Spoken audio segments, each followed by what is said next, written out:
capital letters so I can find them, because we have a lot of comments in the chat. So I want to make sure that I don't miss your question and that I can answer it right away. Okay. All right. So let's come over here and we are live. We're live. Welcome, everybody. Welcome, Self-Love Sundays. Today, replay on Monday. And we are doing today the laws of the universe. We're doing integration of the laws of the universe. Today, our topic is about the law of transference. So this is a really powerful topic that is so important to understand the dynamics of co-creation, the dynamics of resonance mechanics, the dynamics of how we come in resonance with others, and how we learn how to hold our space in experiences. We're going to talk about the mechanics, psychological, biological, interdimensional aspects of that law, how it plays a role in the way that we interact. And sometimes it's very difficult for humans to be able to even hold space for themselves, especially as empaths. So today we're going to talk about that. In this law of the universe, this is why this law of the universes are so important. Not only are they allowing us to interact in this three-dimensional hologram, but these laws are embedded in our biology, okay? So the different parts of our body are actually designed as a product of these laws, which is so beautiful. So we're going to talk about that. We're going to talk about actually how the neurons in our brain function and respond to our surrounding in order to create the experiences that we're having. And that is essentially the law of transference. We're going to get into that law, to the biomechanics of it. So hello, Salt of the Earth. Hello, Clementine. Welcome. So wonderful to see you.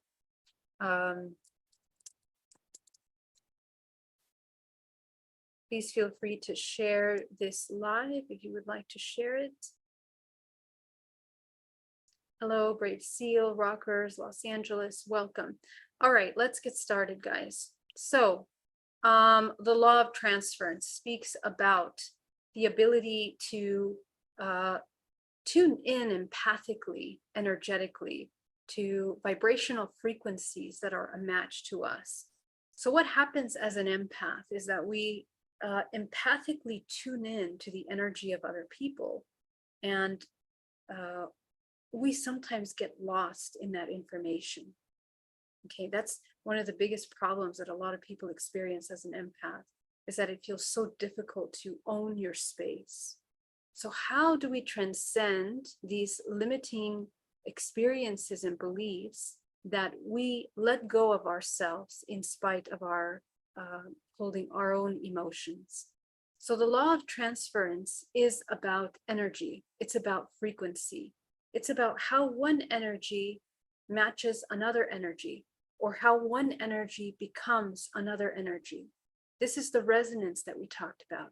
Many times in our lives over the past couple of weeks, we talked about resonance. I showed a video of that. One tuning fork being aligned with 440 frequency. And when a 580 came, it doesn't match. It doesn't get triggered by that. But when a 440 comes, both of them begin to vibrate at the same time. Okay, so this is the resonance. This is how it functions in our physical body. All of that is by vibrational frequency. So you in your body, you have a vibrational frequency, you have a resonance, you have an emotion that you're experiencing. This literally, this emotions and thoughts, the accumulation and the repetition of those emotions and thoughts become a vibrational signature that you begin to play out over and over again. Okay, so what happens in this vibrational frequency, in this game of energy, that we begin to emanate a certain frequency? And how the law of attraction functions is that all other things that are in alignment with that vibrational frequency are attracted to you. Okay, we call them into our space, we experience them as resonance, through resonance. Now, there's another layer to this. First of all, I want to talk about what creates the resonance. Okay, at the very core subconscious belief systems are what create the resonance. So let's make sure we have that clear. So in order for you to create the resonant energy that you are vibrating at, there are several belief systems that you are repeating over and over again. And these belief systems are not just surface level beliefs. They are informed by subconscious beliefs. So if your idea of joy looks like something, there are subconscious programs that feed into that, in that embodiment, in that expression of that happiness. And if you look even deeper, your idea of happiness is something that was taken on ancestrally. Okay, so now we go into the DNA. So this is somewhere where we begin to access the patterns, the genetic patterns that are passed down through generations. And a lot of these patterns that we're reliving are something that are inherited for many, many generations. And this is what makes us as a soul a match to incarnate in this ancestral lineage to begin with. Okay, the soul is meant as infinite potential to experience something, and through resonance is merging and combined with this lineage that is meant to allow the soul to experience exactly what it needs to experience in order for it to expand its awareness, to become whole. And we live many lives because there are many opportunities for us to expand into wholeness as we experience a plethora of experiences in the rainbow of vibrational frequency, from the lowest experience of a life to the highest experience, from the most physical, dense manifestation of the physical to the highest manifestation of frequency or non-physical. Some things to remember in this conversation that we're going to have today. The human body is multidimensional. It is not just form. It is frequency, it is energy, it is source. And what we need to remember and program within us at the deepest levels is that we are the fractal of infinite consciousness, but what is experiencing this life is not the physical. It is that infinite potential through this physical vessel that is experiencing life. And we get very disconnected and we forget that it's that infinite potential that's actually experiencing life, to the point where we become entangled and disconnected and our energy becomes depleted.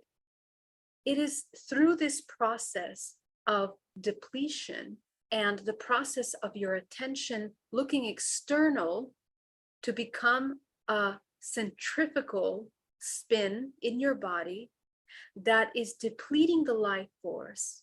And it is through this process that transference is occurring. Okay, and I'm going to explain why. Hello, Grandizer. Hello, Pono, James, Cedric. So wonderful to see you, JB. Let me go ahead and open up the presentation here. We're going to be talking a little bit about how that transference functions.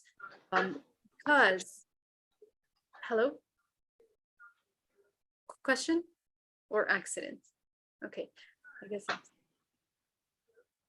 All right, please do mute yourself if you are here, unless you have a question. I'll be very happy to answer the question. And again, please put your questions in the chat in capital letters so that I can see them amongst all the beautiful messages that you guys sent me so I don't lose you, okay? So let's go ahead and come over here. We're going to talk about what happens to the physical body when the physical body changes its spin, changing from centrifugal and centripetal spin, okay? So the centrifugal and the centripetal spin is different in that when we are centrifugal, we are depleting our life force, okay? Just think of a juicer, okay? When you are juicing something, that centripetal spin is, what would you call it? It is slicing and dicing and crushing the fruits and the vegetables in this spin that allows the juice to be able to be expressed, okay? So We become that way when our attention and our intention is externalized. Okay, when our intention and our attention is externalized, when we forget that we are the source of all that we require, we essentially become this centrifugal movement. Our entire vortex of our body begins to move in this centrifugal manner in which life force is depleted. Okay, so what happens when we become centrifugal? When we disconnect mind, body, soul connection, the integration of the upper, lower, and middle dantian, all the attention goes to the external in order to fill and supply life force into the body. The human forgets that it is the source of its life force and then begins to look externally to fill that. Because we are innately, biologically, biochemically, energetically, a conduit of life force in the structure of our physical body, when we cut and sever the source into this, to life force source, into this physical vessel, the physical vessel is slowly, after a while, it begins to decay, right? Because it's not getting fresh life force in the body. It's disconnected from its source, disconnected from its higher self. It isn't connected to the natural cycles of the planet Earth, the universe, or the source. And the severing of that connection of infinite pure life force into the physical body makes for this physical organism to begin to work and to weaken its ability to conduit life force.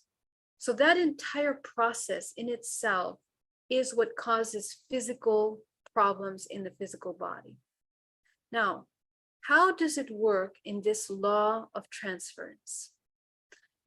Our vision, our perception in the prefrontal cortex, we create little neurons that are called mirror neurons.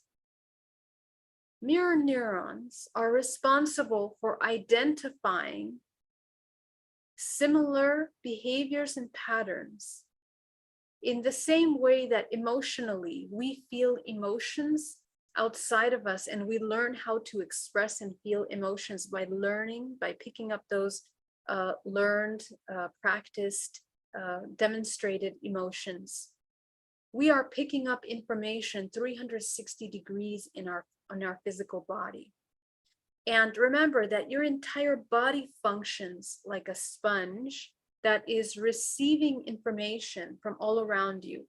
And because we are multidimensional, the kind of information that we receive in the body is also at different frequency ranges.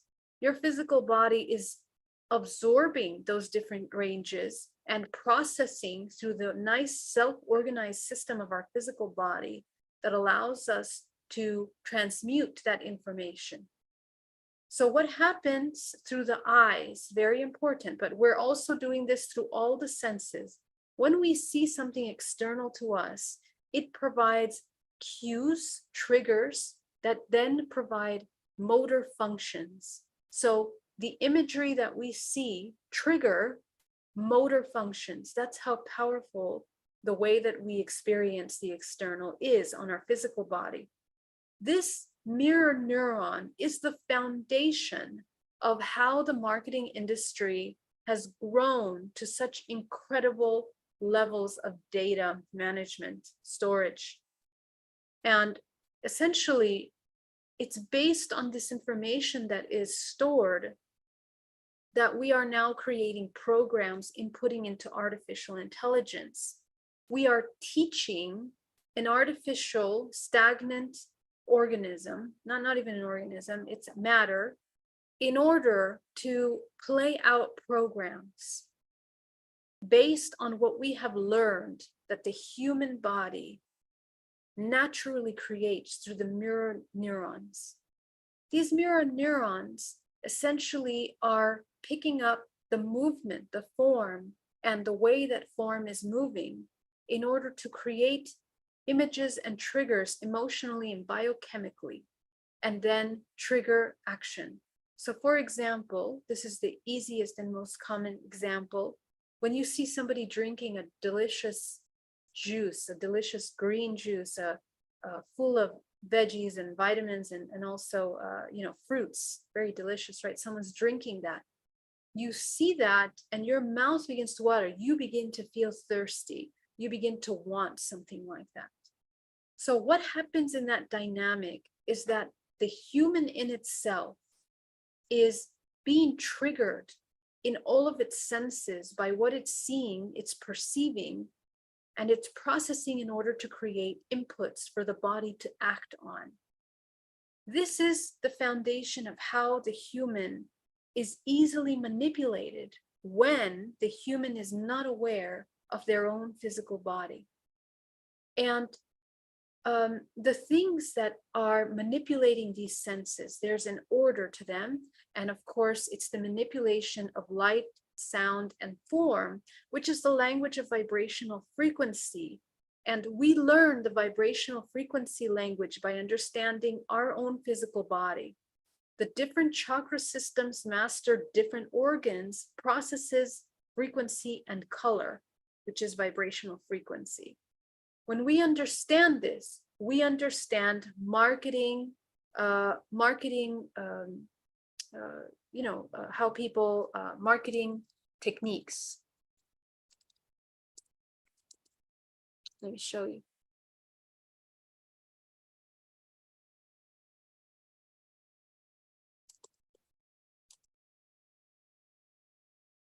Okay, why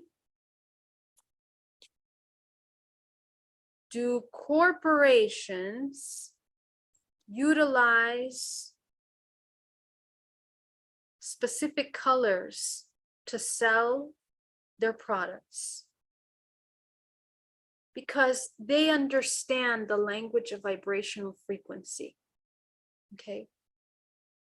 The fact that all of these labels are designed with specific colors speaks to the intention that is wanting to be stimulated by the viewer.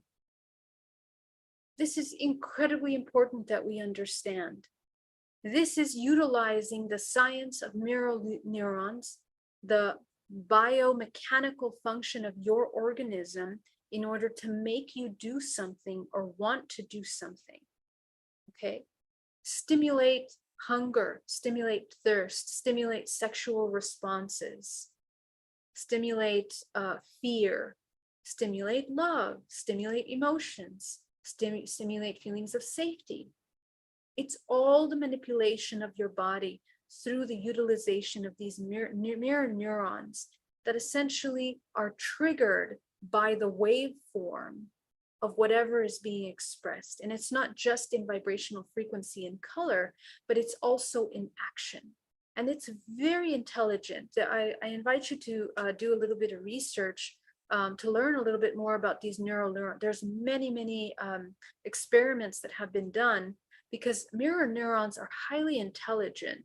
They don't just get triggered by anything. They get triggered by what is familiar. What is familiar? This is very important. This is where the element of resonance plays a role in this entire dynamic and mechanic. Essentially, what we have within us, if we have it within us, if we have deep desires within us, and something appears that is in resonance with that desire, it creates the trigger for that. So we feel that within the body. If we are in constant states of fear,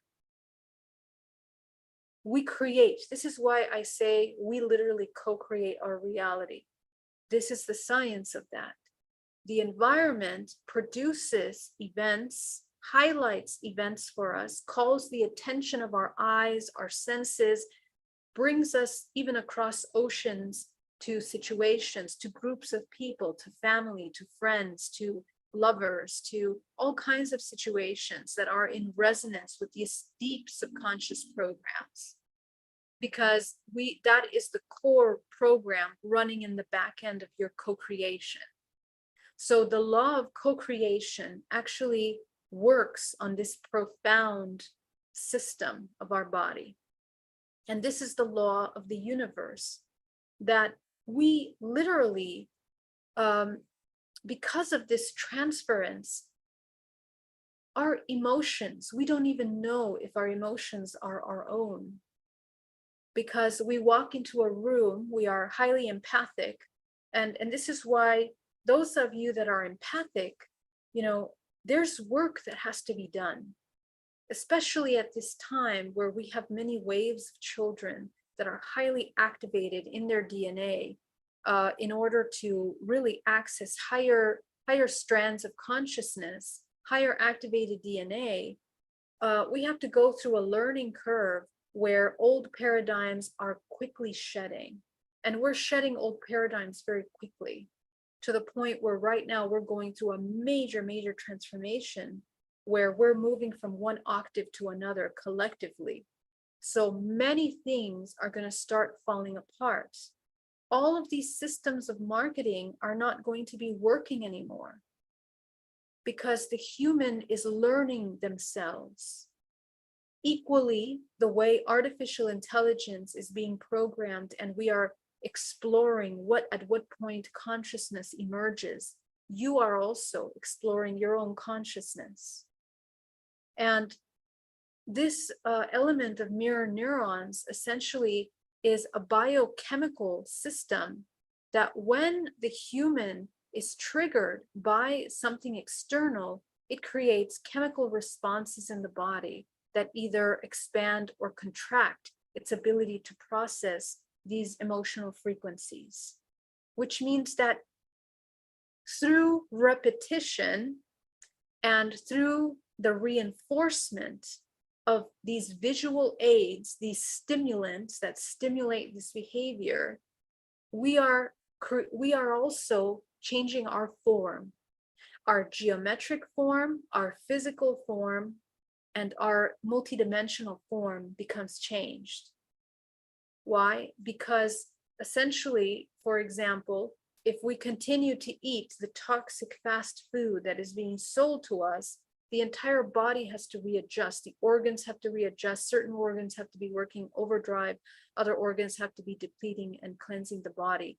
So in other words, the entire organism is shifting in order to adapt to this new program that is being embedded, the trigger that is stimulating responses in the body. So why I want to bring that up is because the opposite of that, what would the opposite of that look like? And it's the same with emotions. Let me talk about emotions first. When we are in environments of toxicity, when we live with families that are highly toxic, that are an expression of unconditional love, a disconnect from that unconditional love, that are disconnected from their source, that are in places of fear, denial, all of those are an architectural structure that is created as a product of that. Why? Because the chakra systems expand and contract based on the belief systems that the human organism is embodying. So if this human is in a state of fear and disempowerment at all times, its entire field is in a state of disempowerment. Its solar plexus chakra is lopsided and clogged in their ability to embody this heightened state of consciousness and to see itself as unity. So what happens is that there is a physical side effect. The organs start to get affected. Our food choices begin to change. Our emotions begin to change. And therefore, those change the organs and the way the organs process data as well. The way the chakras are processing information. We end up with blocked energy centers. So this is the biophysical, biomechanical process of the physical body in this entire scheme of what happens simply when we're triggered by something. So the thing is that if we continue to bring ourselves in environments that are toxic over and over again, your body memorizes the form now. It memorizes the form, and it makes it very difficult for you to break that pattern. That's why it's difficult for some people to break these patterns. It's literally, it's memorized in the muscles and the nervous system of your body. The muscles of your body become contracted. And those of you that have gone through different layers of healing throughout your life, you know this, because you know what it feels like to have a regulated nervous system, and you know what it feels like to come out of that regulated nervous system into an environment that's stressful. We have to, this entire contraction of the muscles as a result of the nervous system firing fight or flight, as the chemicals of cortisol create inflammation in the body, they create a disconnect and they sever the higher self from the physical. So this law of transference essentially is looking at the vibrational frequency of emotions. We as empaths pick up emotions from other people. Now we're going to talk about the psychological and the non-physical elements of it, okay? Because these mirror neurons are also responsible for our telepathic abilities, our abilities to communicate with other organisms in a non-verbal way through vibrational frequency is available through this. I can give you millions of examples, but let me give you the easiest with a mother and a child. Well, with a mother and a child, because the DNA is combined within mother and child, the chemicals that are produced in a mother are mirrored in the child. So when the child starts to feel anxiety, fear, and some danger, the mother senses that and runs to the aid of the child. We see this in many different things. A child is playing by themselves in a balcony. They're about to fall out of the balcony, and from nowhere, the mother just feels like they need to go there, and they grab the child before the child falls. Okay. It's the same with when you begin to think about a lover, for example. You think so much. And again, this is the DNA that is merged. Why? Because DNA is multidimensional. Okay. It's energetic. It's holographic. We merge when lovers merge, you are not just merging the physical body, you are merging the entire field. The morphogenetic field becomes one as a result of that resonance. So the intercommunication between these two organisms is sharing cellular data that are oscillating at the same vibrational frequency. So the way that we communicate is that literally you think of one another and immediately the communication occurs. Or for example, I've had experiences where you begin to have visions of something and the other person begins to have the same vision. This is also how we teleport at night when we leave our bodies. Remember that when we leave the body, we travel to where we are most in resonance with. And it defines what kind of experiences that we're having. So even in out-of-body experiences, these law of transference plays a tremendous role in the way that we are navigating the non-physical realm. It's really important to understand this because the law of transference essentially is guiding, in a sense, our experiences on these levels. Okay, so this is really, really important. Now, let's go into the conversation of the physical body, and in this picking up information, the law of transference, telepathic communication, for example.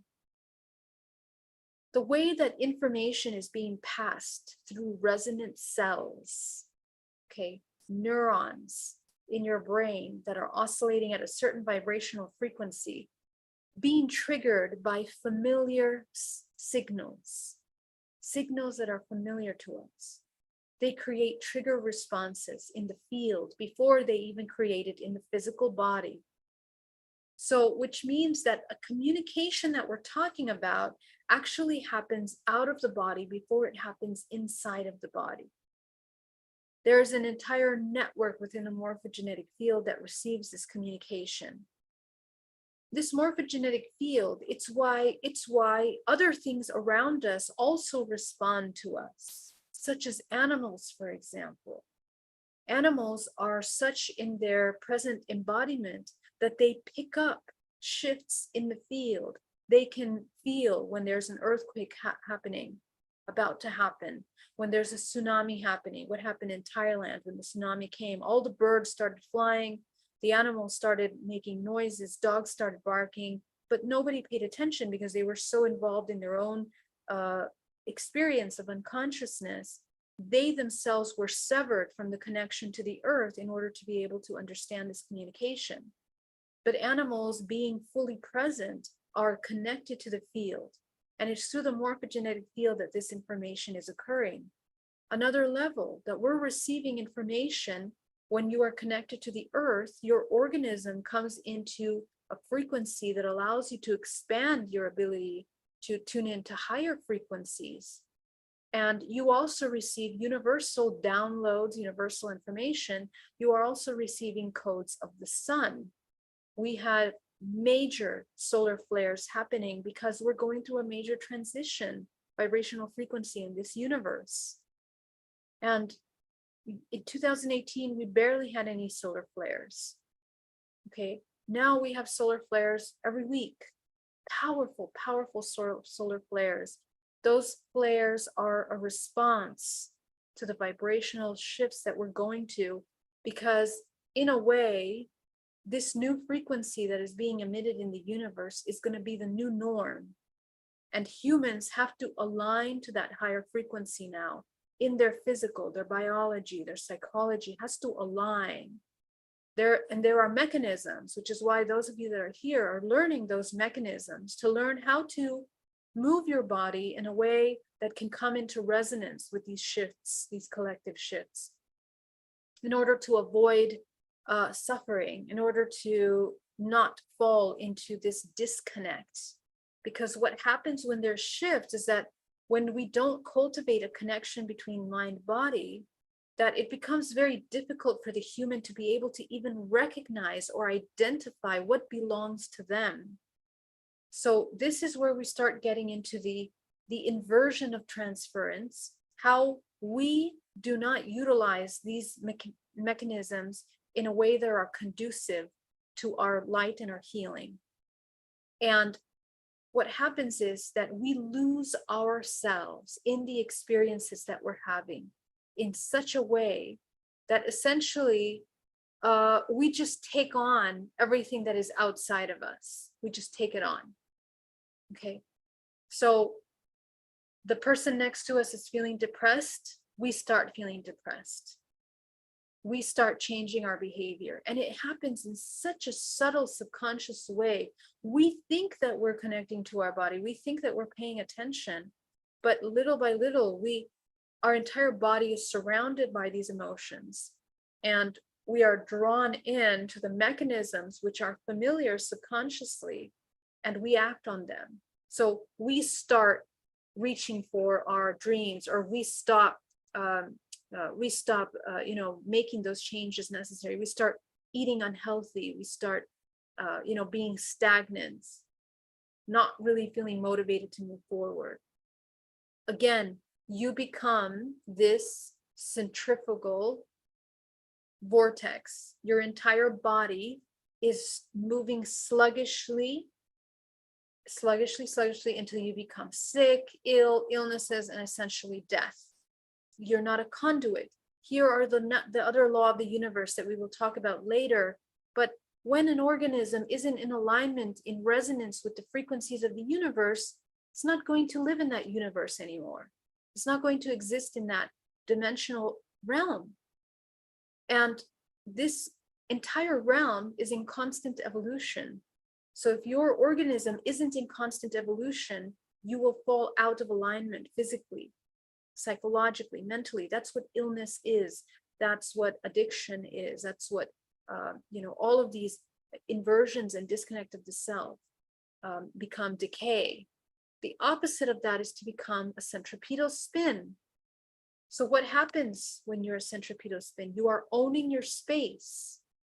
You are owning your space, and you become the center of that life force in which you become the conduit and the generator of source. You are a fractal of source. When you embody that source, this is the only time that the human can actually access co-creation. Co-creation. We are constantly creating, plethora of creation, all different kinds of creation. Some of you are counter-creating, some of you are co-creating. Co-creation can only occur when the organism comes into that alignment of that source embodiment. So we are, as you can see, coming into an organic, self-organized model in our physical body. And the key to that is absolute authenticity in this organism. We, because we are so disconnected from our physical bodies, we are pulled and distracted and manipulated by everything around us. But there is no you, no creator here. So the redirection of that life force towards the self is what creates this centripetal motion. The redirection of your attention to the cultivation of your own life force, so that you know where your life force is being bled at all times of your day, is the key to understanding whether you are in charge, you are working with those mirror neurons in a way that is conduit for you, as opposed to depletion. Okay, so essentially we mirror what we see. That's why it's called a mirror neuron. We mirror what we see. We are enticed to mirror. We become, as I mentioned before, everything that's repetitive is unconscious. You want to repeat your ancestral traumas. You want to repeat the same ancestral problems that you had in your spiritual evolution, in your families, in relationships. You can do that as many lifetimes as you want. There's nothing wrong, but you must understand the mechanics of that. The opposite of that is for you to redirect your life force and attention to the core essence of your body in order for you to be able to hold space for yourself as your wildest expression, whatever that is, your expression as it is. And let me talk about now, let's go deeper into the psychology of this, because it's very important to understand. When we come across these emotions that we come across, okay, remember that the dualities within our physical bodies are being expressed through these emotions. It is the imbalance of these emotions that happens as a result of the meaning that we apply to the things that happen. Remember that trauma is not something that happens to the physical body.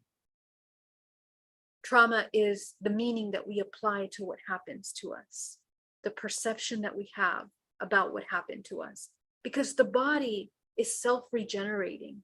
The body can heal. It heals to its best capacity. It's a magnificent organism. But psychologically, our psychology is based and can be changed and edited in the present moment at any time, in any direction. It can be contracted or it can be expanded.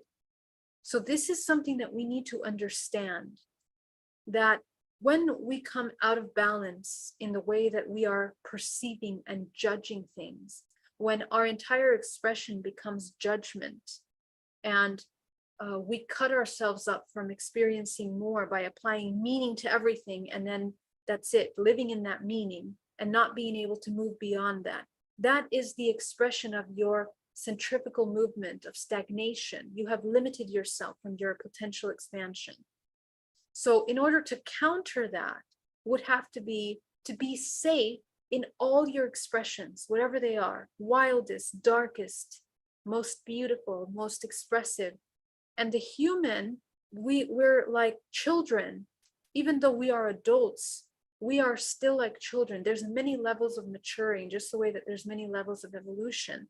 We're like toddlers that are learning to be okay with all of our human expressions, because as we grow older, we experience more experiences. And for the man that is sleeping, those experiences are going to seem like new things that are causing new traumas in their lives.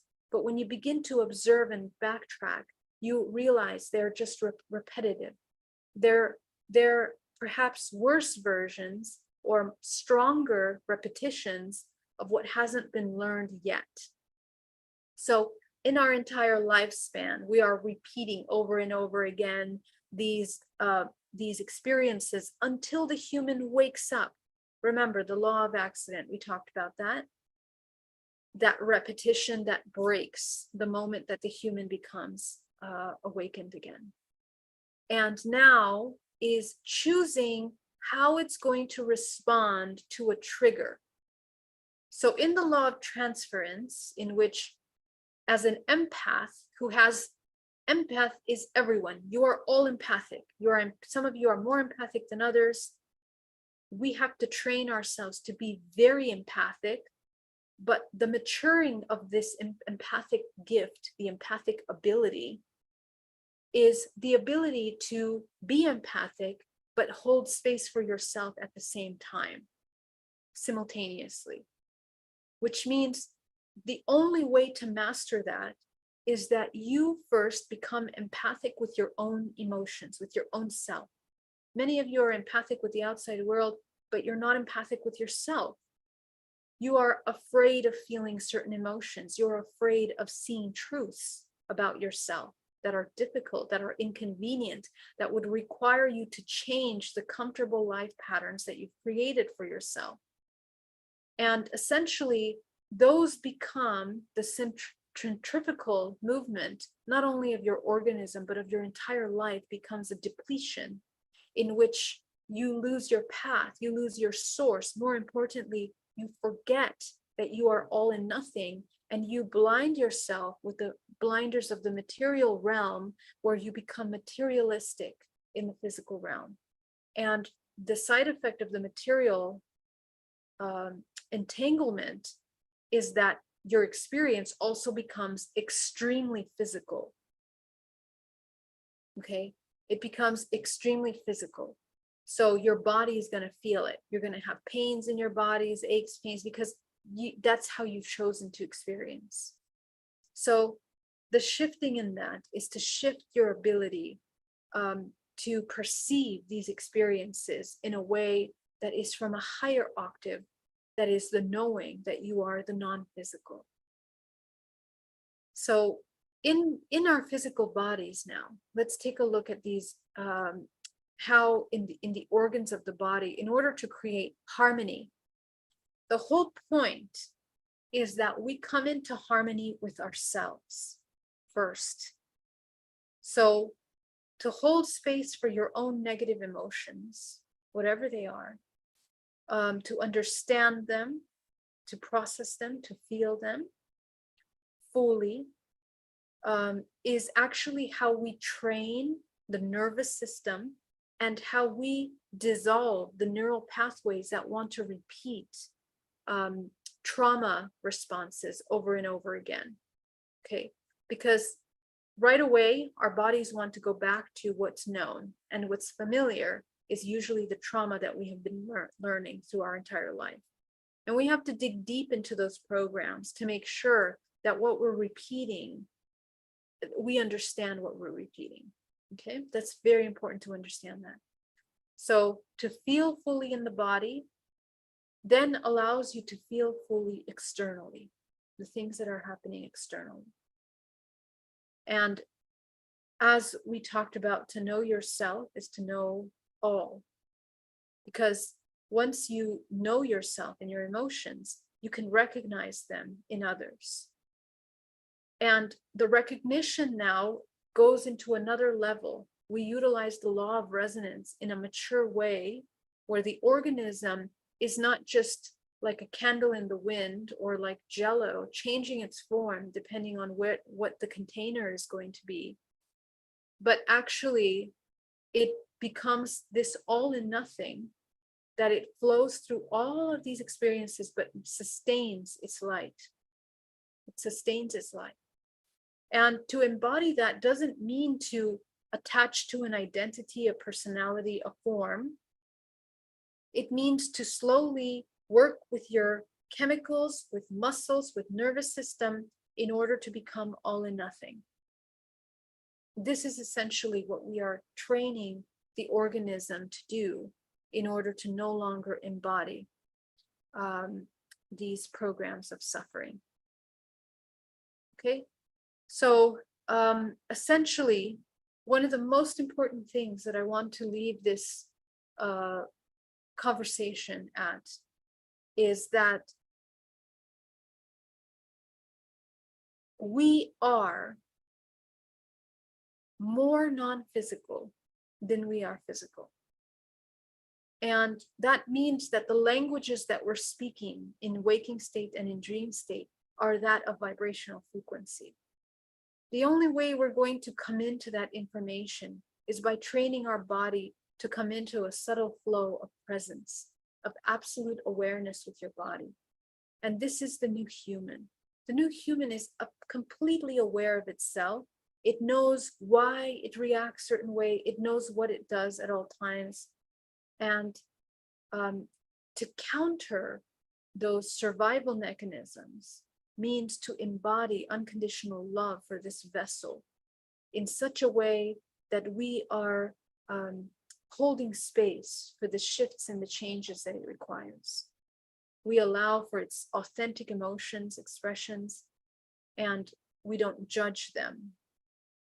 Because remember the law of entanglement, when you judge something, when you apply a meaning to something, that's what entangles you to that thing. So this is the mechanism right before the entanglement that essentially allows the human to experience and come into alignment with the other.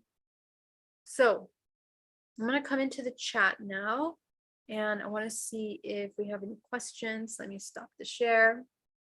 Hello, everyone. Let me come over here into. Hi, Geraldine. I had a question. Yes. I love the timeliness of everything that you just shared. It was exactly what I've been going through. So Awesome. So many points of what that you touched on really felt resonant for me right now.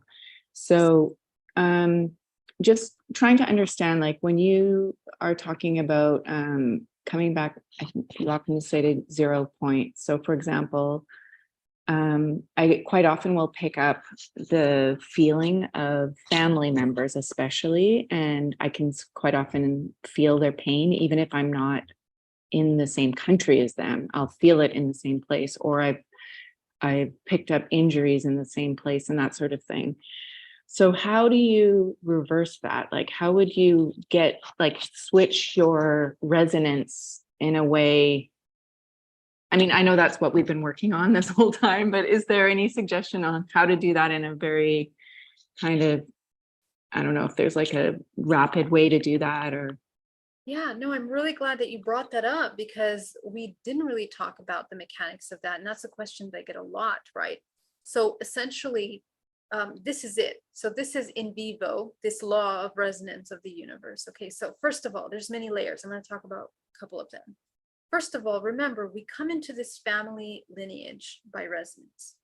So where I would direct my attention is taking a look at the contractual agreements that we are repeating from this family cycle. First, we need to know those inside out. We have to understand them, because those are the ones that are playing in the back end of ourselves until we recognize them.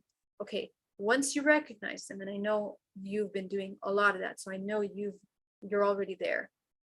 And once you recognize them, okay, we need to understand our participation in those roles. And we need to see, how are we subconsciously repeating these same patterns?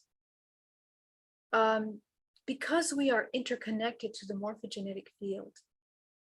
Remember that when we heal ourselves, this is how we heal others.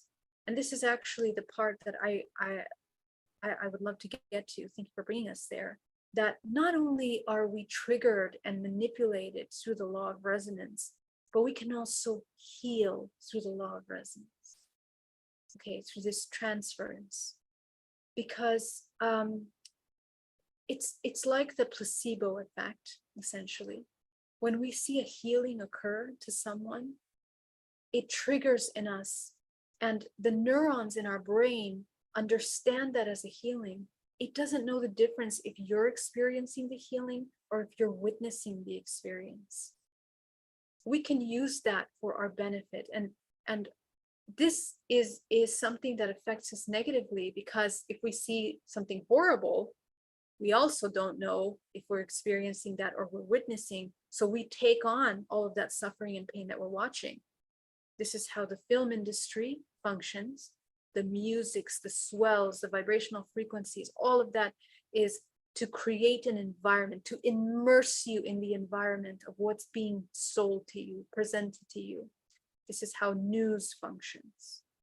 It is the manipulation of those things. The other side of that, when we see healing, when we see expansion, when we are triggered and we remember who we are over and over again, those mirror neurons also take on that memory and trigger the mechanical response, as we talked about, which is then biochemical, bioelectrical in the body.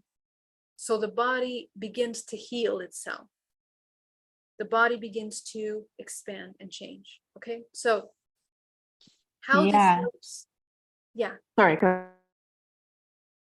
No, I want to explain how it works in families, because in families, in the same way that we're triggered through the vision of seeing and hearing and senses, energetically, we work in the same way. Those mirror neurons also participate in telepathic lineages of information. They are how we also feel the earth and the suffering that the earth is going through. Those of you that are more sensitive, when you broaden the spectrum of vibrational frequencies that you can hold in your body, you also broaden what you can feel. And you can feel the universe. You can feel, more. You can feel many dimensions. This is people that are contactees. They feel other beings, other intelligences through that vibrational frequency. So the healing of families, when the human comes in to begin to heal parts of themselves, the family member also, through that mirror network of the neurons, is triggered to heal parts of themselves. And the way that it happens is very interesting. They will have memories and thoughts that are similar to the person healing. This is something that's been scientifically proven, that when the human is healing trauma, a traumatic experience, they connected with the person that caused the trauma, and the person started to have memories of the thing that they did to that other person through this neural network. Okay, so that, for the awakened human, this is why we have to pay very close attention to our present moment, the thoughts that come into our mind, because some of those are profound communications to opportunities for healing. Actually, all thoughts are opportunities for healing. But in this way, through this neural network, that thought and that memory that comes into the mind is an opportunity for healing for that specific information. And we are collectively moving through energies of informations together. So I guarantee that many of you that are on this call right now are healing similar things, are being triggered in similar things, which is why we made this video today, at this time where we're going through these transitions together. Okay, because they speak to that information, and it's not, it's by attuning to the collective that this information comes forth. So it's how we heal. Now, when we are feeling the pain of others, again, it's in that same way. We have to use that pain. It means that there's a resonance. Remember, the tuning fork doesn't move unless it's a matching frequency. So if the pain and suffering that is being emitted from another, we start to feel that, that is an opportunity to invitation for us to learn how to alchemize that, because it's in our DNA subconsciously and we don't really realize it. So we have to see within us how much of us is running that subconscious belief system. And the key is, as an empath, is to not judge what you feel. You don't judge it. The moment you judge your own emotions or the emotions of others, that it's like a death, because that's it. The experience ends there. You either put it in the category of good or bad, and that blocks you from getting the really good information that's behind the emotion that was meant to trigger something for you. It's when you don't judge the emotion that the information emerges through the field, through the morphogenetic field. We allow, our entire body opens geometrically in order to even allow those patterns of frequency to be able to embed into the physical body. So every time that we tune in to other suffering, it's an opportunity to practice this non-judgmental holding of space. Can you feel that person's suffering and not apply meaning to it in where you become entangled? This is 101, lesson 101 for those of you that are healers. And I also had to teach myself this when I first began working with people. And it was very difficult because the kind of things that I hear in my sessions, I mean, I've heard just about every horrendous thing that humanity has done. I think I've heard up until this point. So when you see and you hear these things, for somebody that is not holding their space, they're going to apply meaning to that. Even subconsciously, all their energy, their muscles, their nervous system begins to respond to that, and you lose yourself. So you become that centrifugal movement. The centripetal version would be able to observe. That's what it actually means to hold space. The only way you create space for another organism is by being still in observation. That's the only way. Because the moment that you apply meaning to that, immediately you're also bringing yourself to the vibrational frequency of the person healing. How can you hold space if you get lost in the stories that are being told? Okay, so we want to try to come into as much fluid neutrality, state of non-judgmental observation, in order to be able to hold space for yourself and other. Ayola, does that answer your question? Yeah, actually, that was really helpful because I've also noticed, I mean, you kind of answered several different points, because I've also found myself in the last few days being really off center, like insecurities coming up and like not holding my own space, just like you said, and allowing that to kind of run, you know, and and also judging it. So that was a really good reminder to just, you know, step back and observe. So I really appreciate that. Thank you. Amazing. Yes, a lot of those subconscious belief systems are going to be triggered through this transition point in order for us to address them. It's very important that we become aware. And again, coming back to authenticity, your most authentic expression must be honored, but not judged. So at first, it's going to be messy. You're going to be, you know, a lot of stuff that's been suppressed is going to come out wildly and terrible, and maybe friends, family going to run away from you. But during that process, as best as possible, it's important for you to come into your authenticity. Okay?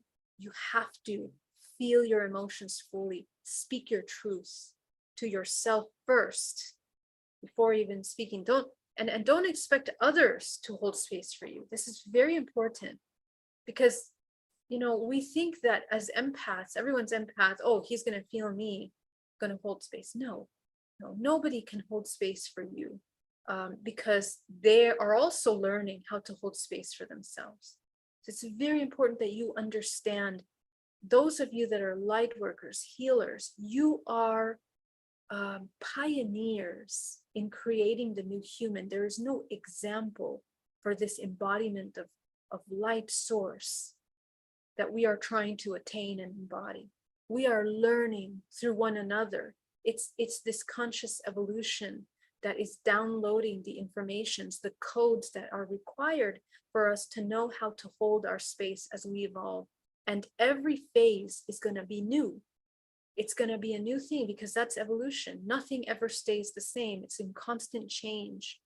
And that's what we are beginning to embody. Are out-of-worldly beings also coming from the same source as us and develop just like we? Anine F, excellent question.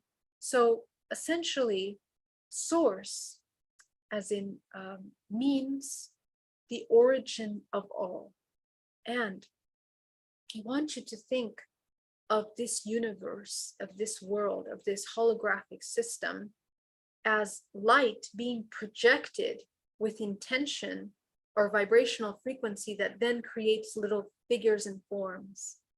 Okay, the frequency and the intention becomes the filter of how this light then projects forms. Okay, you are a manifestation of the projection of your source, but you're one of million parts of you. So we want to kind of start moving away from the idea that form is finite. Even when we think of otherworldly beings, other dimensional expressions are simply the light manifestation of another frequency. And we encounter that when we broaden our frequency in resonance to encounter the other form, the otherworldly form. Now you can see that form, because your frequency now matches that. That's what the resonance is. Okay. And essentially now you can communicate with this being telepathically or energetically. And, you know, we are surrounded constantly by beings, entities, energies. They are all organisms, all projections of light, all fractals of infinite potential are going through evolutionary processes, all of them. And this is my perspective, having traveled up into the 55th dimensional level. This is what I see for all of these dimensional layers, even the 55th dimensional layer that doesn't abide by the laws that you and I know at all, don't have anything to do with the geometric structures that you and I embody, the ideas of form, of non-form. It is the higher the dimension, the less form that takes place, but the more complex the exchange and the movement of life force becomes. Okay, so it is still all moving through some sort of transmutation, transformations. So these laws of the universe abide primarily to our dimensional layers. In other higher dimensional layers outside of the 24, those laws of the universe are going to become more complicated. Or perhaps more simple, actually. Okay, because we are learning how to navigate separation. And because we are in the third dimensional plane, there's a lot of spectrums of that separation, primarily 7, 13 dimensional layers of separation that we're learning how to reunify from. The human experience is the unification of these dimensional spectrums into white light again.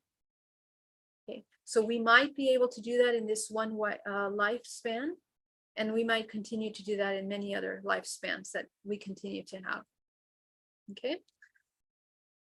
Please make sure that you put your questions in capital letters so I can get them. Otherwise, I won't be able to read. Okay. Clementine says, hi, Geraldine. My question is, I was born with the umbilical cord around my neck, and I have tried to clear my family's ancestral trauma from very young age. Are these two connected? Thank you. Caro, yes. Okay. So one of the laws that we're going to go through in I think tomorrow or the day after that is the law that there is no coincidences. Okay. And this has to do with everything we're also talking about. But essentially, everything in this universe, because of the nature of our reality and the way that this infinite potential manifests into the form of the physical, there is a self-organizing nature to things. And those self-organizing architectures are more powerful, are the most powerful, play a role in how this matrix manifests itself. So every organism, the way that you come in, the experience in the womb, the experience right before you incarnate into the womb, the experience of the insemination process, of the inception process, all of these processes play a role in the creation of the frequency that makes up everything that you are, because it's self-organized expression, because it's vibrational signature that is imprinted in your DNA. So having the umbilical cord around the neck, there are many profound reasons for that. But as you mentioned, the ancestral program of the separation of the source, feeling that we are not wanted on the earth, feeling that we are not okay coming into our full expression, feeling that we are separate from the clan, from the whole, from the source. It's just fractals of the same thought form in all these generations that now manifested into you in the womb with the umbilical cord around the neck. Okay. And we are looking at these things in a very deep way, but every time I work with clients that have these kinds of experiences, a lot of trauma in the womb, we find that this trauma goes back many generations. Okay. So I'm not just speaking just because I think that's what it is. This is as a result of working with hundreds of people that experience these kinds of traumas over and over again. Okay. So we clear that trauma. First, we need to understand, what did you feel in the womb? You know what you felt, you know the emotion. It's usually something we took on from mother. Whatever mother felt, we felt. It wasn't your emotion first, it was the emotion of mother or father. We took that program that they felt as ourselves because that's all they knew, and that's that program is fed by subconscious belief systems, which is in the DNA, that is in resonance with your soul that has come in to experience that now. So to transcend that, we have to understand what is your resonance to this lineage. If you understand the pattern, the belief system, okay, do you continue to believe and agree with those patterns? And if you're wanting to break them, what does it take in order for you to transcend and to completely embody the opposite of these patterns? That's this pioneer that I was talking about. You don't know what you're going to create. We are not familiar with it. Many of us are learning how to become this unknown new human, this human that is breaking all the ancestral patterns that have been repeated for centuries in this matrix. We're breaking them. Okay, so that's what we need to do. Okay, and yes, they are connected. So I hope I answered that question, my love. If you have any more additional to make that more clear, let me know. Hello, Anita. So wonderful to see you. Clementine, thank you so much for that super chat. That is so sweet of you. Thank you. Let's go and see if we have any more questions here. Question. Hello, Geraldine. May I ask if you will be posting the daily clearing video on your YouTube soon? Yes, I just got that literally, I think on Saturday. So I'm going to post that up. Thank you for the reminder. I will put that up right away after we have this conversation. I do want you to do that.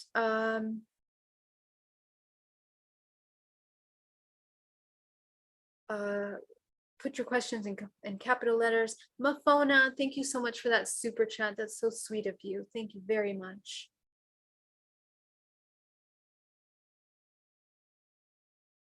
Thank you guys. I love you so much. Mafona, Doug, thank you so much, Leon. I'm trying to see if there are questions. So, okay, Carolyn says, do you consider divine unconditional love to be gravity, dark energy, or something else? Okay, so here's how it is. And today it actually came very clear to me. This is important. Thank you to my psychotherapist that works with me, and I'm going to talk about her soon, Nikki, who is just incredible. Okay, Ricky. So in our session today, what we went through was this. When we embody our full authenticity, it's from the authenticity, that full acceptance of the authentic self, that you can actually embody neutrality. Okay, because neutrality only happens when you have exercised your emotional muscles through all of the ranges of frequencies of emotions.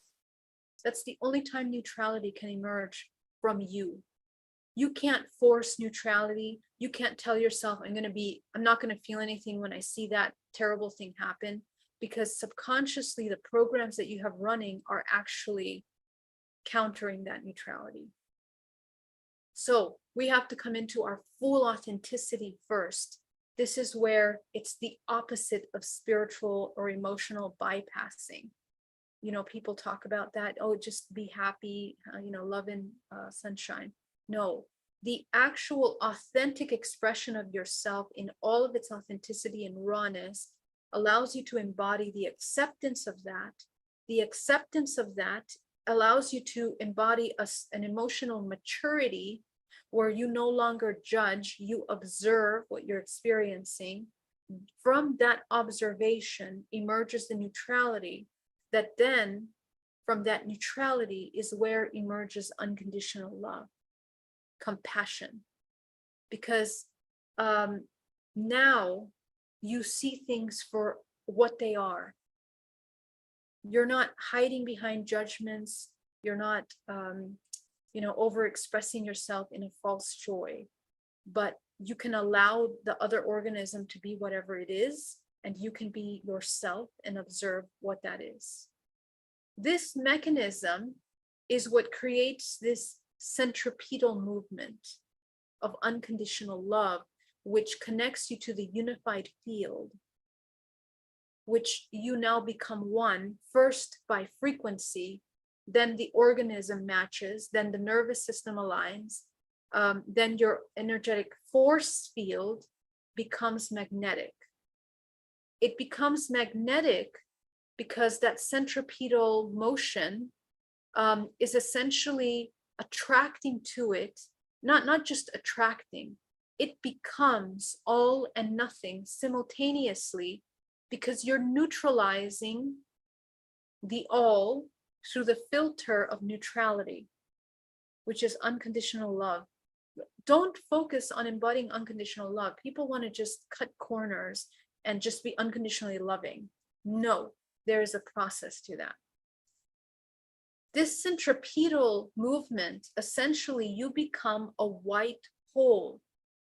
The difference between a black hole and a white hole is the way that it's moving. The difference between a chakra that is moving in a healthy direction and an unhealthy direction is that it's spinning in the direction of depletion rather than co-creation and health and balance and healing. And when all of your chakras become healed, they begin to exchange the way that they're moving life force in the body in harmony. So the next thing that happens to the organism is that it comes into harmony with all other organisms around it. This is how we embody unity consciousness. Just take a look at the pathways of life force in this centrifugal and centripetal movement. There's the center point here, and everything is moving towards that central point. So we become a white hole. Right now, we are experiencing the creation part of this universe, which is why all organisms are moving towards white light in this multiverse. There are other dimensions that we live in black hole universes, and they are moving through the separation of the source. And we move in and out of these dimensional layers. We all move in from white hole and black hole universes. So based on our vibrational frequency. So that's why the concept of, oh, we're in 5D, we're going to 5D. No, we are all moving in and out of many dimensional layers simultaneously. Where you hold your space, where you shift your organism into a more centripetal movement is where you come into alignment with the universe that is expansive, that is in co-creation. And again, there's nothing wrong with either of those universes, those expressions. We embody both. We must. It's the integration of these dualistic aspects that actually creates that horizon point at the center in which you become the all. So I guess, to answer that question, let me see if I answer that question correctly. Yeah, I think I answered that question. I hope I did. Caroline, let me know if I didn't. Let me see in the chat here. Eris, I'm so glad you're here, Eris. Okay. I love you, Geraldine.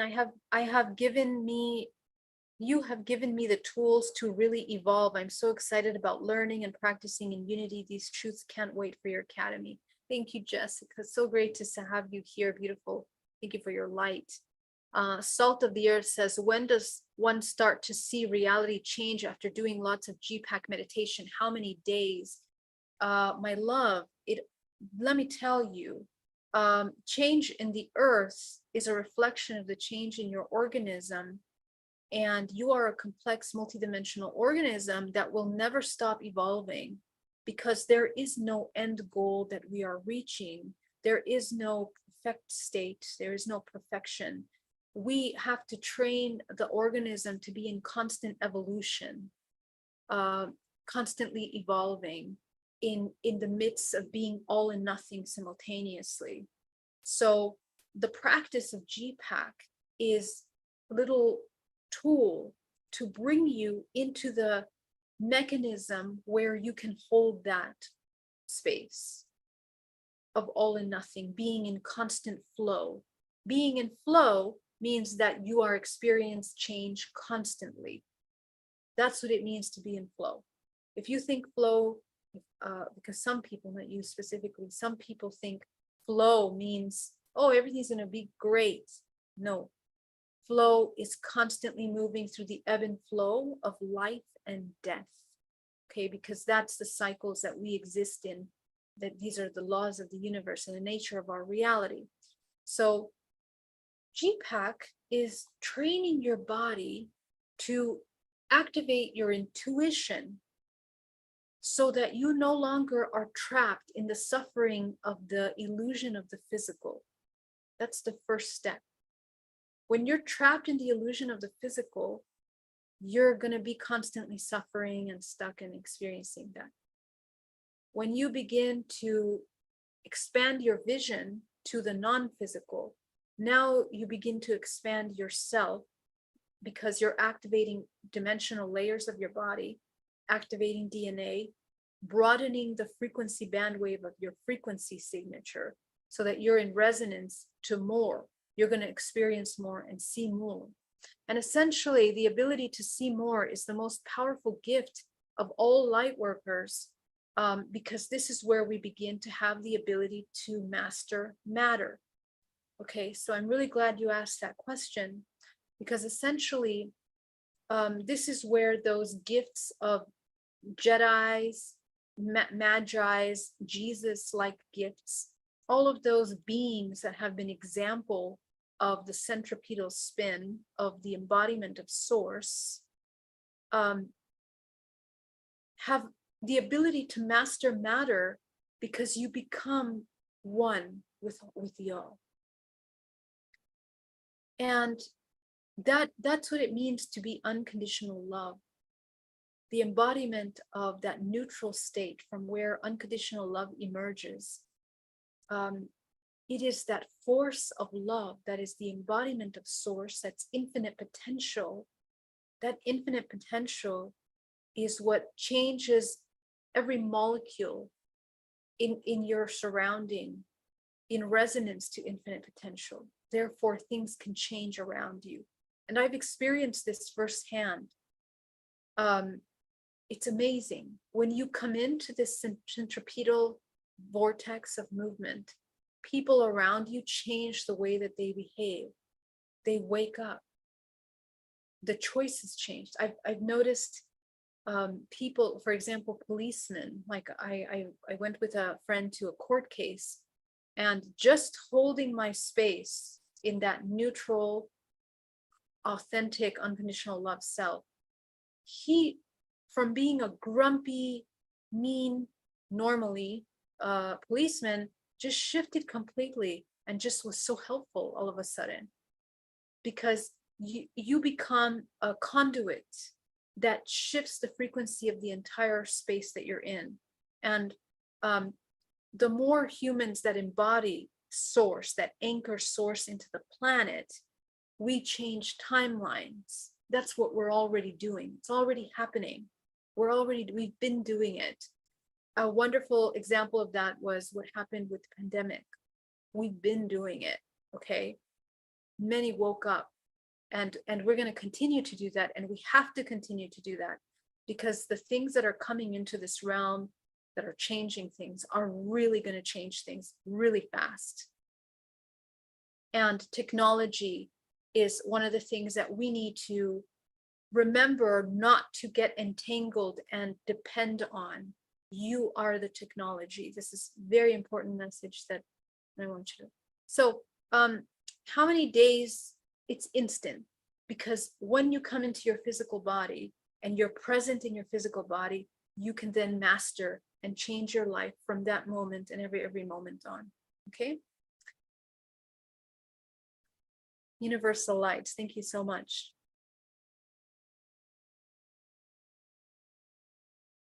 All right, guys, let's start with our meditation. I want you to get really nice and comfortable.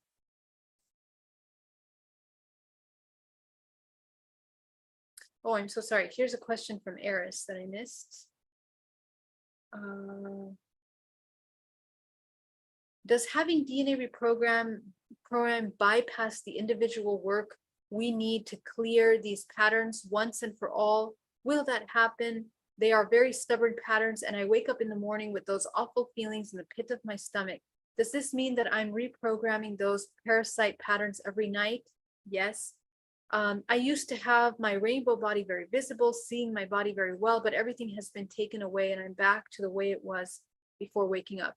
That's okay, my love. First of all, remember that this ascension process, it's cyclical. We're all going to go through highs and lows. That's the first thing that we need to dispel of the spiritual awakening process. Like, you wake up and you're not finished. You're not done. It's never ending. And so that's like, we need to go to that maturity level where we understand that.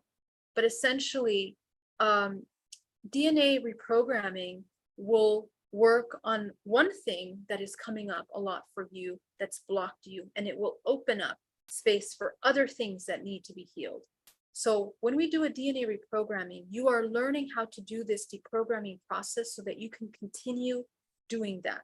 What I do with you in the sessions is what I do every day in my meditation, because again, you have a room full of contracts. When you dissolve the trauma in your lifetime, those contracts dissolve, they disappear, they don't show up anymore. And then you have to dissolve past life, okay? And then you have to dissolve interdimensional awareness and interactions. So we are complex beings that when you wake up in the physical, it's not just the physical you're waking up from, you're waking up in many dimensional layers, okay? So will it change the pit in the stomach? Absolutely.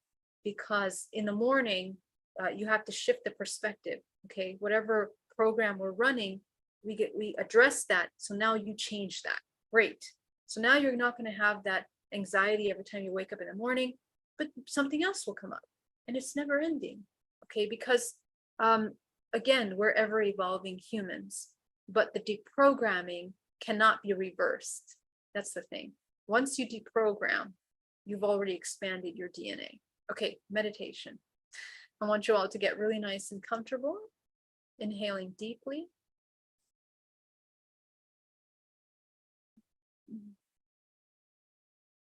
Breathing deeply. And with every breath you take, allowing yourself to come into a state of complete relaxation, complete calm.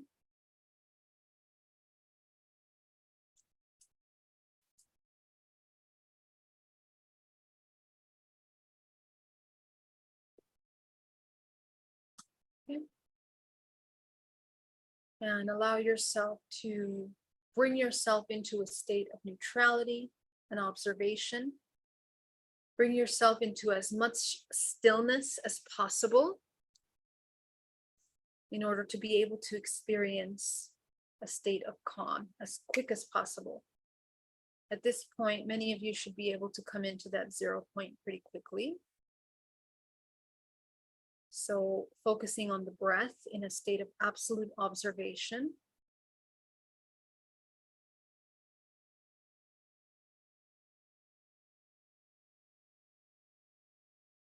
Okay, tune into your nervous system. What's your nervous system doing? Is it on overdrive? Is it in survival? I want you to breathe deeply to the base of the spine, neutralizing any survival reactions that your body might want to have as it comes into a state of calm.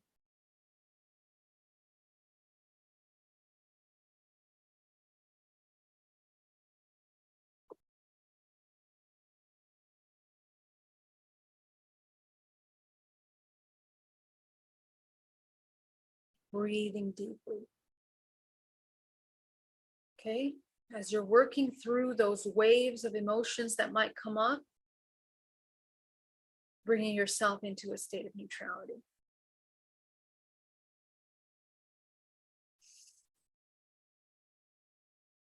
Breathing.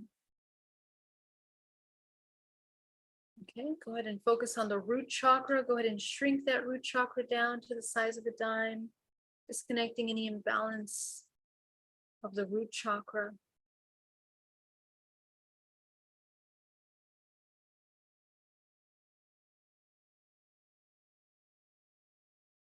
Coming into the sacral chakra, shrinking it down to the size of a dime, front and back, double-sided vortex.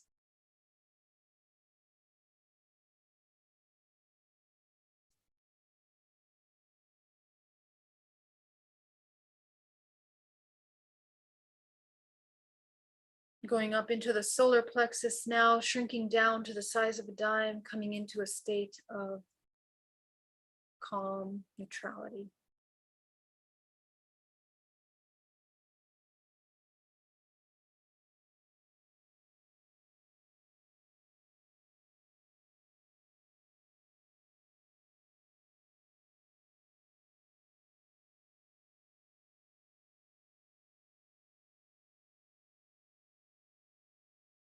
Breathing.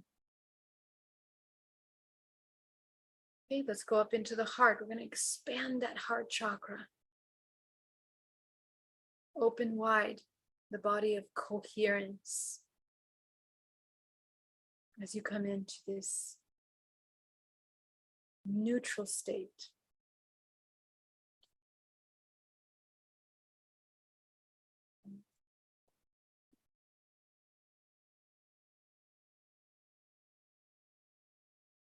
Going to the throat, expanding that throat chakra. Opening the center of communication, expression, harmony.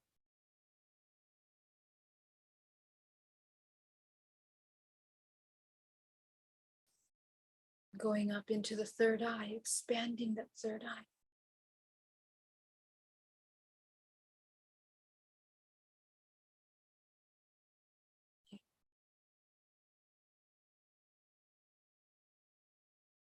Going to go up to your crown, activate the crown, expanding the crown, the seventh and the eighth.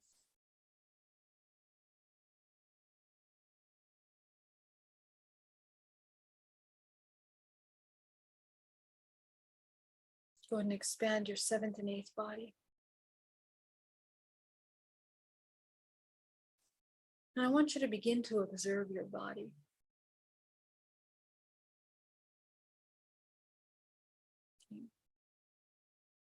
We're going to bring green life force from the center of the earth up into the body, creating a vortex of energy. Go ahead and bring that green life force up into the body, activating your lower vortex.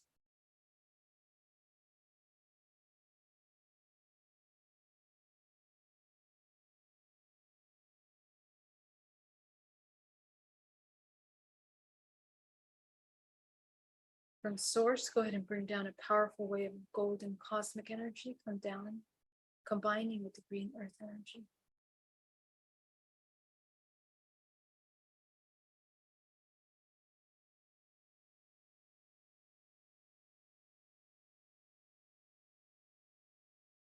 Take 10% of that, send it back down to the center of the earth, eliminating any kind of emotions in your body. You're going to bring your body into a state of neutrality.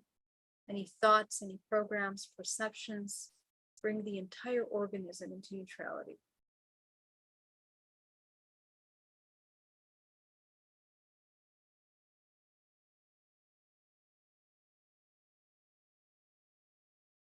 Take 80% of that, send it up your spine from the crown of your head, creating a fountain, neutralizing any entanglements to the matrix. I want you to call back your life force into your body. Breathing back your energy like pure golden light back into the body.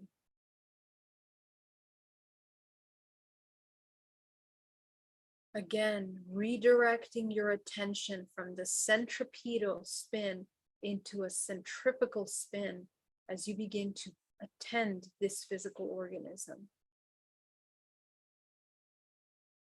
Bring it in. This is your source. You are the source. You are the source of your love, your attention, your affection, your creation. You are the source. So we're going to take that final green and gold energy. We're going to bring it into the body now. And you're going to heal this source, bringing this earth and cosmic energy into every pore, into the flesh, the muscles, the bones, down to the cellular level of the body, into the nervous system, as the body begins to flourish with its source reconnection. You are changing the vibrational frequency of your entire body as you come into this reconnection with yourself. And some of you that have been out of your body for a long time, your body will hurt when you come back in. It'll feel sore, because when we're in survival, we are clenching our muscles and we don't even know. We're not even aware. That's how sleepy we are. That's how unconscious we are. So when you come into your body, don't be surprised if it feels uncomfortable at first. You're going to breathe through that discomfort until you allow yourself to honor and acknowledge all of the authentic expressions that are emerging from this organism as a result of the life that you have chosen to experience as infinite potential. So this kind of dispels any programs of victimization. There is no such thing as a victim, because once we embody the physical, we now have the ability, the opportunity to be in charge of this mass of material. And through alchemy, we transmute this material into a high functioning conduit of co-creation. That is what it means to be an alchemist. So allow yourself to feel your body now, and I want you to begin to observe how much of what you're feeling right now doesn't belong to you. How much of what you're feeling right now is influenced by something you watched on Instagram, on TV, on Facebook, on your TikToks, on your social medias? How much of what you're feeling right now is influenced by people around you?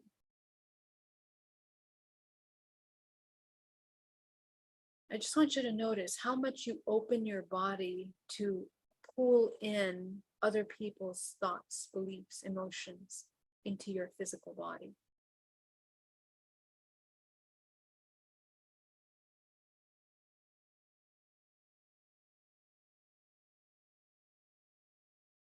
How much do we allow external triggers to shift our physical responses unconsciously?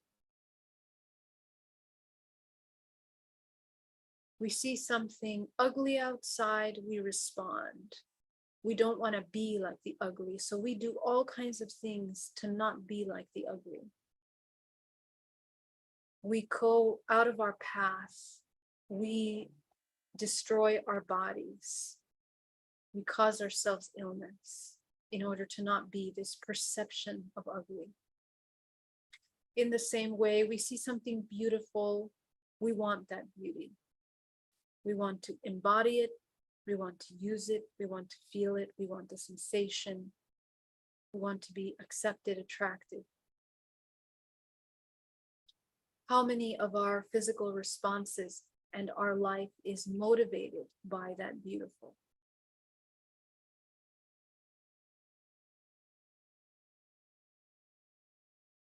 The play and the manipulation of human sexual energy is one of the most powerful ways to keep the human in a state of disempowerment. How much of our sexual energy is depleted triggered by things that we watch, see, or hear, the lyrics of the music that you're listening to, the films that you're watching, the things on social media that trigger sexual responses within you. How much of you is a slave to these sensations and the chemicals that are created by these triggers, these external triggers? All of this that you're observing in your body right now is where your life force is depleted in a centrifugal motion.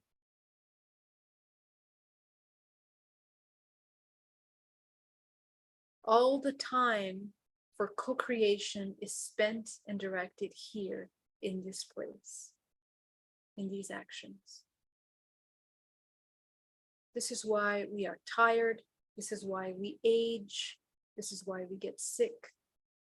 This is why we feel lost, lonely, and disconnected.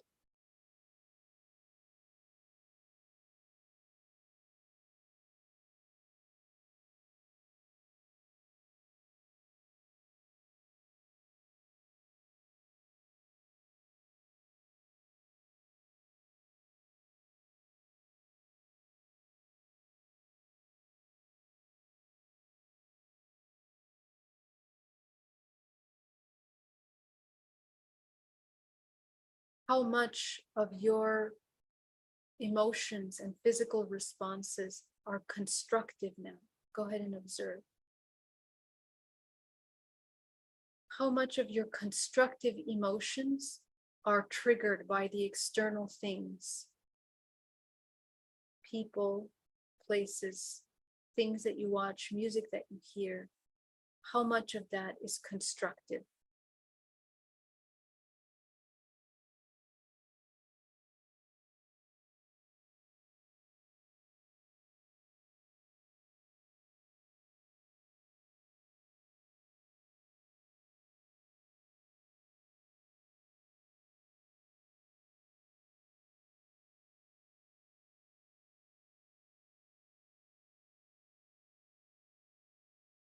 Okay, so this right here should show you how much mastery you have over your body, how much control you have of your reality, and how much input you're putting into the collective. Because whatever more emotions you are feeling in your body at this moment, whatever belief systems you're running in your back end, are your contribution to the collective. Okay, so if we want to see change in the world, I want you to notice how much you're contributing to that. Are you contributing at all? Okay. So go ahead and notice, what is it that you need in order to have mastery over your body, over your reactions, your triggers, your stimulations? What do you need from yourself in order to have mastery over that?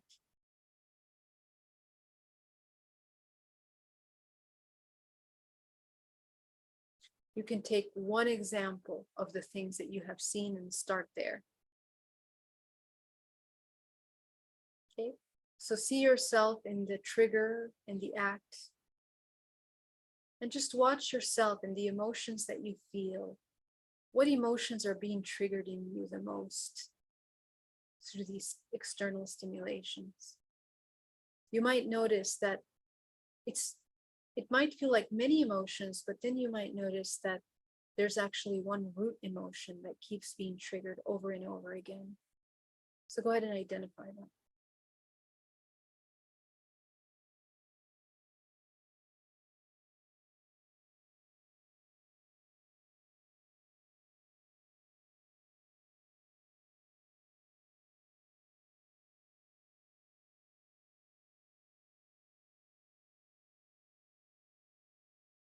So as you identify that emotion, what is it that you need in order to no longer feel this need that is left unsatiated? This desire, this need, this program that hasn't been met. What do you need from yourself in order to no longer look externally for that stimulation?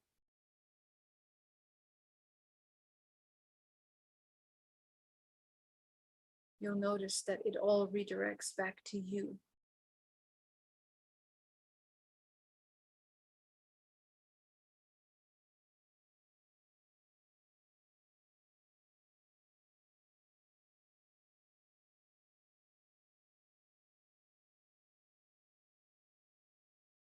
Okay, so what is it that you need in order to be able to hold space for your own needs?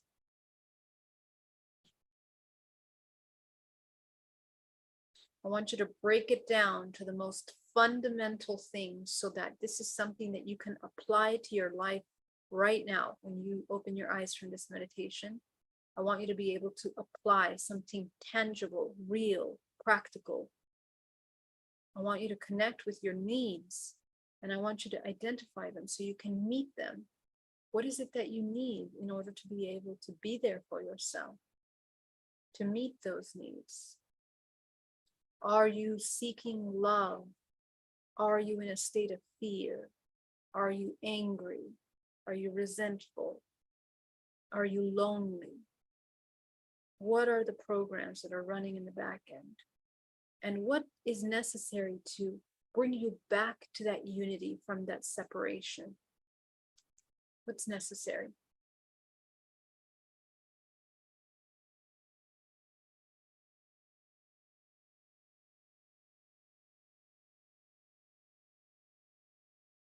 You'll notice as soon as you find the answer, the body expands. When you find the right answer, the body responds in a very expansive manner, almost as if muscles relax, nervous system calms down. Okay, so right now you're healing yourself because you're creating a new neural pathway. There's a biological response to that. So we're going to reinforce that new neural pathway you just created by living and walking through so that we can become familiar with what it takes to be there. So I want you to see yourself embodying this new thing that you created for yourself, this new program. Okay. And I want you to see yourself in your everyday life embodying. Okay, just notice yourself. This will help you understand the pros and cons of the embodiment of this, so that when it happens, you're not caught off guard and then you just throw it away. Okay, this is important. So just allow yourself to see, what are the pros and cons of embodying this new program?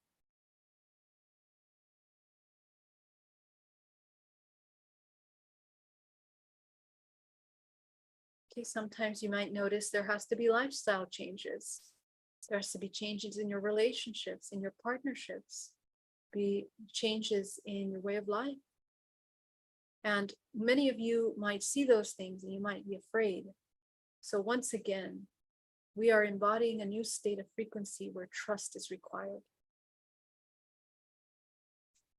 The laws of this universe state that when you come into your state of co-creation, when you embody your source, when you embody that unconditional love, you are in alignment with co-creation.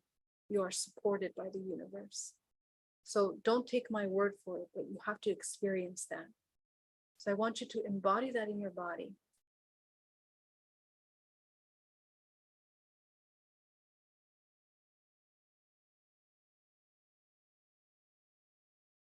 You're not focusing on the experience itself, but the embodiment and the reconnection of yourself with source. Allow yourself to embody that source, that reconnection with yourself, so that from here emerges love, compassion for yourself, where you are asking yourself, what would somebody that loved themselves in this scenario, what would they do? What would they choose? And that's where your choices begin to change into a centripetal movement. So go ahead and see all of the fractals of yourself that have felt separate, disconnected from their source. And I want you to reconnect them once again, as they remember who they are, as they remember that all and nothingness, that source, that neutral state.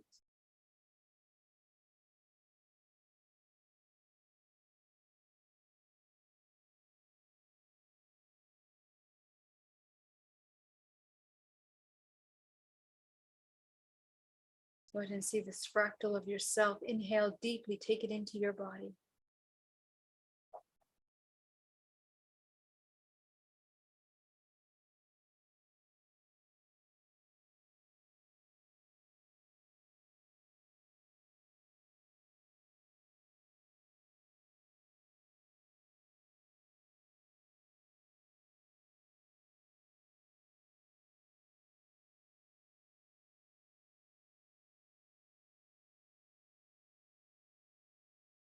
Very good.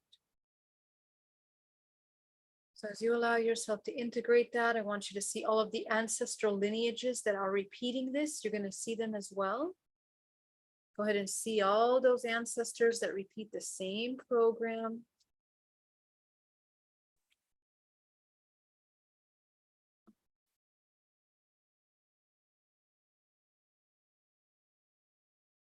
Neutralizing those programs as well.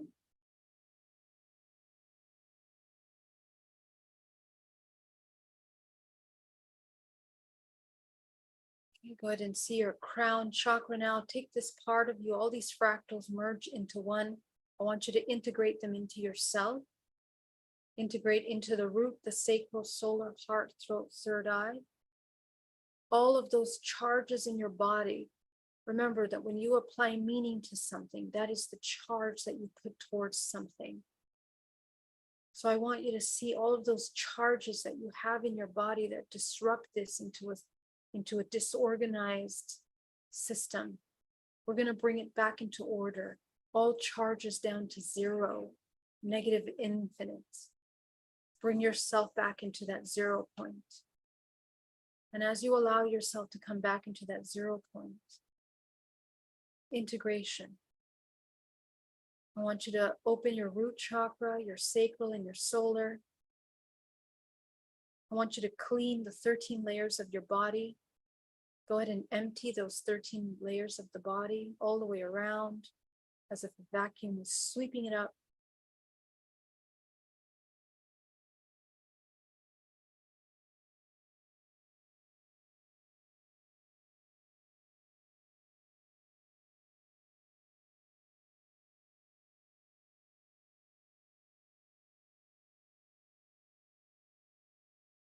Go ahead and go up into your 7th and your 8th. I want you to activate the 7th and the 8th. Go ahead and see the color that you see there. You should have a shift in your color. Go ahead and take it up into the 9th. Activate the 9th. Activate the 10th. Activate the 11th. Activate the 12th. The 15th. 13th. The 14th. The 15th. The 16th. The 17th. The 18th.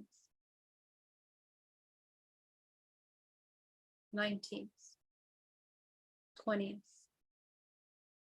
21. 22. 23, 24. And above you is a powerful white light of source. Go ahead and allow yourself to connect up into that source.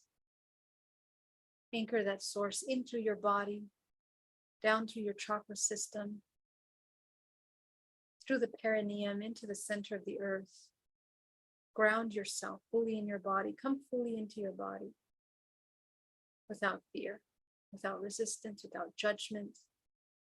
And as you are fully in your body, allow yourself to begin to create the pillar of white light through the center of your belly, out through the back of your body, in order to create a beautiful access point of source light and central core light. And as you see this pillar, at the very center of that axis is your white light. Go ahead and expand that light all around you. Okay. Now go ahead and open your eyes as you come back into the room.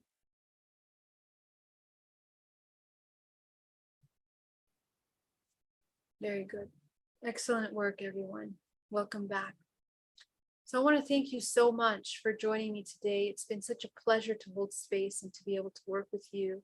There are 250 people online with me today, and I'm just so humbled and so grateful for the light that you guys are bringing to this earth and the work that you're doing. Thank you for your, continuous seeking of the light and of truth. Let me go into the questions. Does anybody else have any other questions? Lisa, thank you for being here. Carolyn, is the transmuting violet flame coming out of every cell, every atom, every subatomic particle? Yeah, so violet flame with violet light, violet frequency is actually what interconnects all these particles in the universe. And beyond that, that is the highest octave in this dimensional layer. Okay. And it's what allows the network of communication through the morphogenetic field. So it's very powerful. What does a block in my throat and ear into the right eye mean? So a blockage in the throat has to do, especially on the right, has to do, first of all, the masculine is out of balance.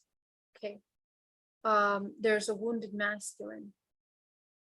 We cannot speak our truth, and our truth cannot be manifested into the physical. The masculine is about the manifestation into the physical. So chances are that where we need to speak our truth, or where we need to ask for our needs to be met, it always becomes blocked in our ability to manifest that. So when we expand that, we'll be able to create a balance. And this also has to do with your sexual organs on the right side of your body, because the throat and the sexual organs are one organ. Okay. So anytime you have problems in your throat, you have problems in the sexual organs, you have problems in your throat. Okay. So it's important to understand that, clearing out those blockages, also understanding your relationship with exchanges, with sexual energy, with relationships, with intimacy, with yourself. Are you able to come into your full expression wholly, hold space for that without shame and guilt? Shame and guilt are one of the biggest blockages here in the throat that really block that ability to tune into that information. And the ear and the eye are all part of the system of receiving true information. So when we can't speak our truth, we also can't see truth outside of us. We have a filter. The way we see things, the way we perceive things is filtered. The way we hear things is filtered. So essentially, all of our higher faculties are being paralyzed by this program, and they affect our higher vision. So it's really important to work in opening that so that we can begin to activate the true gift, which is, that higher vision. So Stacy says, is the psychologist you work with taking new patients? I have hesitant to get therapists because I don't want someone. Oh, they're not a psychologist. She does QHHT, I believe, or some kind of hypnotherapy. But yeah, it's hypnotherapy. And hypnotherapy is so incredibly powerful. I highly suggest you get it done. You are welcome to work with me. I'm so happy to work with you. You can book sessions on my website. But it is a profound transformation instantly. Okay. Do you use the infinity breath?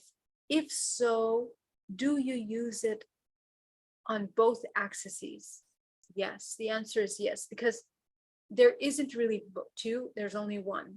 So what we're doing is we're integrating both axes into that infinity. And the infinity breath is simply aligning with the natural movement of life force through the body. Okay, that this spin is this spin. Okay, this becomes this because of this. Okay, it's a spiral movement that is weaving through.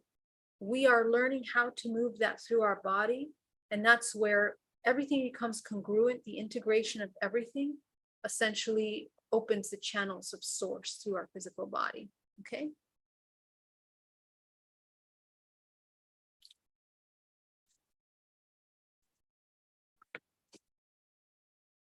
So pain in the tailbone, Miriam, has to do with how we are, okay, so when we have a lot of stagnation in the perineum,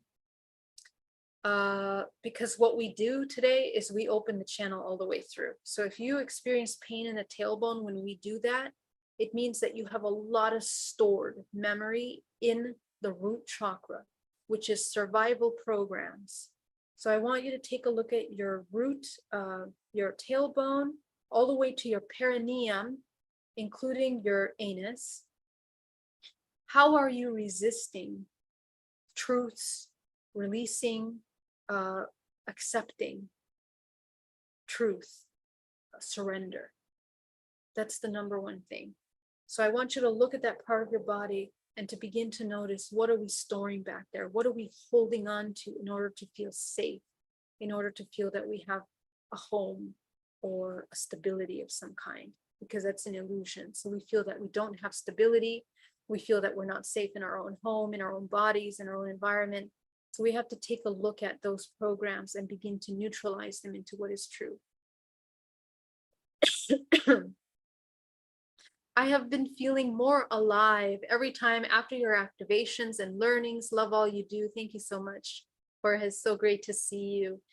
In your opinion, should women have different meditation practices during their period?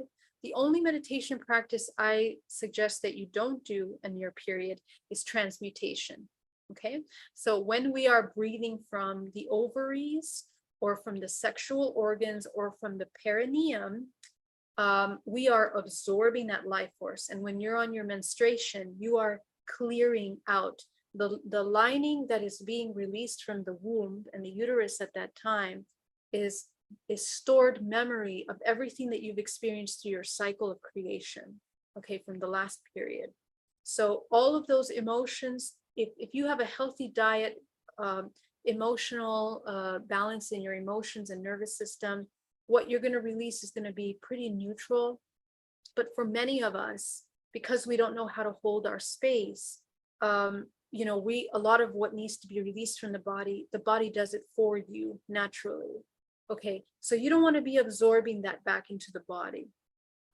It's primordial life force that's come to its last cycle, which can be utilized for many things. Okay, the period lining is amazing for certain skin techniques and healing techniques, and it has its own ability, but not in the transmutation process, because you're storing a lot of potent emotional memory in that is being released.